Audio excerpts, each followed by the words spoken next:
होतंय। नागपूर खंडपीठाच्या आदेशामुळे निवडणुकीचा खेळखंडोबा झालेला आहे असं वडेट्टीवार यांनी म्हटलं। राज्यातील निवडणुका म्हणजे पोरखेळ झालाय असं वडेट्टीवार म्हणाले। राज्य सरकार आणि निवडणूक आयोग यासाठी जबाबदार आहे असंही त्यांनी म्हटलं। आज निवडणूक आहे आणि उद्या मतमोजणी होणार होती, ती आता 21 वर गेली।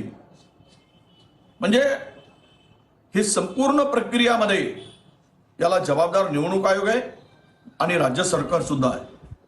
निवडणूक आयोग राज्य सरकारच्या हातचं बाऊल झालेलं आहे, हे आता लपून राहिलेलं नाही, त्यांच्या इशाऱ्यावर काम करते आहे।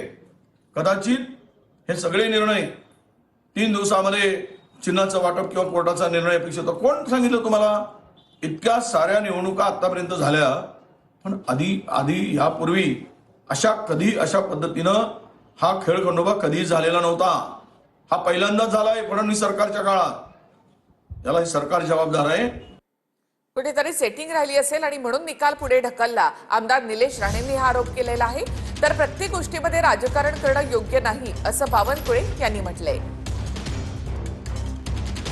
निवडणुकीच्या मधोमध तुम्ही प्रचाराचा एक दिवस वाढवला, जेव्हा तो आपण म्हणतो ना, काय म्हणतात त्याला, जो ब्रीदिंग पिरियड असतो मधला 1.5 दिवसाचा।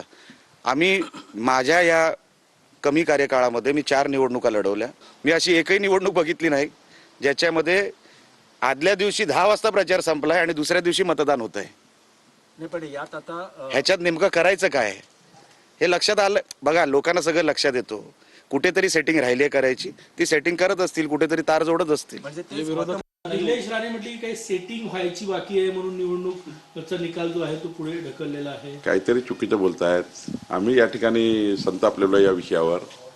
कसं आहे, किमान प्रत्येक गोष्टीत राजकारण करणे योग्य नाही। सर्व पक्षाची मागणी आहे की ही चुकीच्या निवडणुका समोर गेल्या आहे। काउंटिंग उद्याच व्हावी, सर्व पक्षाच्या मनात असं आहे। कोणाला वाटतं काउंटिंग 21 ला व्हावी? सर्वांना वाटतं उद्या व्हावी। भाजपा पदाधिकाऱ्याच्या गाडीमध्ये रोकड आढळली आहे। निलेश राणेंनी हा आरोप केला। मालवण पिंपळपारमध्ये तपासणीच्या वेळी 1.5 लाखांची रोकड आढळल्याचा आरोप करण्यात आलाय। देवगडमधील भाजपा पदाधिकाऱ्यांची कार असल्याचा आरोप आहे। गाडी सोडून त्या भाजपवाले पोलिसांना सांगत होते असा आरोप राणेंनी केलाय। रोकड आढळल्याप्रकरणी मालवण पोलीस ठाण्यामध्ये आता गुन्हा दाखल झालाय। मालवण पिंपळपारमध्ये तपासणीवेळी विना नंबर प्लेटची गाडी आढळली। या कारमध्ये पोलिसांना 1.5 लाखांची रोकड आणि काही पाकिटं आढळली। रात्री 12 वाजता एक गाडी पकडली गेली मालवणमध्ये, ज्याच्यामध्ये पैसे होते। किती होते, काय होते ते आता पोलिसांना माहीत, ते डिस्क्लोज ते करतील, कदाचित अमाऊंट कमी दाखवतील। भाजप पदाधिकारी आणि पोलिसांमध्ये गाडी सोडून देण्याबाबत चर्चा झाल्याचा आरोप आहे। आता ही गाडी जर तुम्ही बघाल, या गाडीला ना नंबर प्लेट आहे, ह्याचा कोणी मायबाप नाही, ह्याचे आई वडीलच नाही या गाडीचे, ना इकडे नंबर प्लेट आहे। जरा पुढे तुम्ही याल तर तिकडेही तुम्हाला दिसेल, इकडेही नंबर प्लेट नाही। जर तुम्ही काचेच्या आत बघाल, तिथे भारतीय जनता पक्षाचा स्कार्फ ठेवलाय। सोडून द्या, पैसे बाजूला करा आणि या आरोपीनं सोडून द्या, काय कशाला वगैरे वगैरे। तेवढं तर आम्हाला कळलं, आम्ही तिथे पोचलो, नाहीतर हे लोक सटकणार होते। याबाबत शिंदे सेनेच्या कार्यकर्त्यांनी निलेश राणेंना माहिती दिली। आमदार निलेश राणे रात्री 1 वाजता मालवण पोलीस ठाण्यात धडकले। पकडलेली रोकड भाजप पदाधिकाऱ्यांची असल्याचा आरोप निलेश राणेंनी केलाय। रोकड आढळल्याप्रकरणी मालवण पोलिसात गुन्हा दाखल झालाय। देवगडमधील भाजप पदाधिकाऱ्यांची ही कार असल्याचा आरोप आहे। तपासणीवेळी भाजप पदाधिकारी गाडीत उपस्थित होते। याआधी भाजप पदाधिकारी विजय केनवडेकर यांच्या घरी जात तिथे पैसे असल्याचा आरोप निलेश राणे यांनी केला। केनवडेकर प्रकरणात घरात बेकायदेशीर घुसल्याचा ठपका ठेवत निलेश राणेंवर गुन्हा दाखल झाला होता। क्राईम पोलिसांनी पकडले। अच्छा, तेव्हा तुम्ही माझ्यावर आरोप करू शकता की मी घरात घुसलो की वगैरे वगैरे तुम्ही जे आरोप केले। खरं तर मी घुसलो नव्हतो, आमची ओळख जुनी होती, तरी तुम्ही माझ्यावर आरोप केले। आता हे तर पोलिसांनी पकडलेलं आहे, आता काय FIR होत नाही। रोकड जप्त प्रकरणामध्ये अजून गुन्हा दाखल नाही असं निलेश राणे यांनी म्हटलं। रात्रीच्या प्रकरणामध्ये सुद्धा अजून गुन्हा दाखल झालेला नाही असंही निलेश राणे म्हणतायत। या प्रकरणी आता सर्वांवर केस करणार असंही निलेश राणेंनी म्हटलंय। अच्छा, मागच्या विषयामध्ये पण FIR नाही, FIR माझ्यावर झालेली आहे। कालच्या विषयामध्ये पण सकाळी 5 वाजेपर्यंत मी स्वतः तिकडे पोलीस स्टेशनमध्ये होतो, त्याच्यावर FIR नाही. आज तुम्हाला त्यांच्या बॉडी लँग्वेजवरून कळलं असेल, त्यांच्या एक्सप्रेशनवरून कळलं असेल, त्यांच्या शब्दांवरून कळलं असेल. कार्ड सुटणार, ते सुटलेलेच आहेत, ते बाहेर फिरत आहेत, त्यांच्यावर कसलीही कारवाई होणार नाही. मला माहीतच होतं होणार.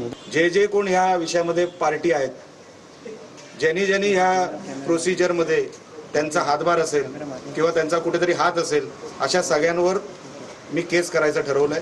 कारण का त्याच्या पलीकडे माझ्याकडे आता पर्याय उरलेला नाही. एकनाथ शिंदे यांना पैसे वाटण्याची आवश्यकता नाही असं उदय सामंत यांनी म्हटलं. वैभव नाईकांचे आरोप दादांत खोटे आहेत असं उदय सामंतांनी म्हटलंय. शिंदेंच्या बॅगांवरून वैभव नाईकांनीही टीका केली होती. माझं पहिल्या दिवसापासून म्हणणं आहे की दोन्ही पक्षातर्फे पैसे वाटप केले जातात. कालच्या लोकसभा आणि विधानसभा निवडणुकीमध्ये हे दोन्ही लोक एकत्रच पैसे वाटत होते. आणि काल आपण बघितलं की 2 दिवसापूर्वी भाजपचे पैसे पकडले गेलेत. आणि परवा दिवशीच मालवणमध्ये एकनाथ शिंदेंचा रविवारी दौरा होता. त्या दौऱ्यामध्ये मालवणवासियांना काय दिल्यापेक्षा ह्या जड बॅगा कशा घेऊन जात होते हे आपण व्हिडिओद्वारे त्या बघितलेलं असेल. आणि त्यामुळे दोन्ही पैशाचं वाटप या ठिकाणी होतं आहे. गेल्या 3.5 वर्षात त्यांनी काय विकास केला हा प्रश्न आहे की शहरामध्ये महाराष्ट्रातल्या प्रत्येक भागामध्ये यांना पैसे वाटावे लागतात. वैभव नाईकांनी जे आरोप केलेले आहेत ते दादांत खोटे आहेत. आमचा नेता म्हणजेच आमचे एकनाथ शिंदेसाहेब हे महाराष्ट्रामध्ये फिरतात त्यावेळी अनेक ठिकाणी महाविकास आघाडीच्या लोकांना पराभवाला सामोरं जावं लागतं. यासाठी कदाचित UBTच्या नेत्यांनी आदेश दिल्यामुळं वैभव नाईकांनी असं वक्तव्य केलं असेल. पण वैभव नाईकांना हे बोलण्याचा अधिकार नाही. वैभव नाईकांनी पराभव स्वीकारल्यानंतर जे काय मालवणमध्ये संपर्क ठेवायचा होता तो न ठेवल्यामुळे ते पराभवाला सामोरं जाणार आहेत. आणि त्याचं खापर कोणावर तरी फोडलं पाहिजे म्हणून ज्या शिंदेसाहेबांच्या कपड्याच्या बॅगा होत्या त्या पैशाच्या बॅगा होत्या हे सांगून TRP मिळवण्याचा आणि ब्रेकिंग देण्याचा हा केविलवाणा प्रयत्न आहे. आणि आता बातमी येते छत्रपती संभाजीनगरमधून. खुलताबादमध्ये मतदान केंद्रावर मोठा गोंधळ झालाय. उमेदवार मतदाराला मतदान केंद्रावर नेत असल्याचा आरोप आहे. निवडणूक अधिकाऱ्यांवर दुजाभाव करत असल्याची तक्रार करण्यात आली आहे. पोलिसांच्या मध्यस्थीनंतर आता परिस्थिती नियंत्रणात आहे.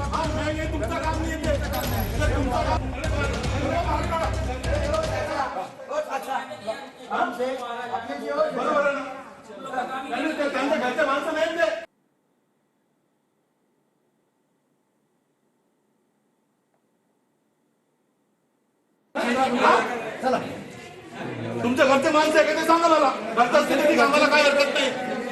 येऊन तुमचं काम नाही.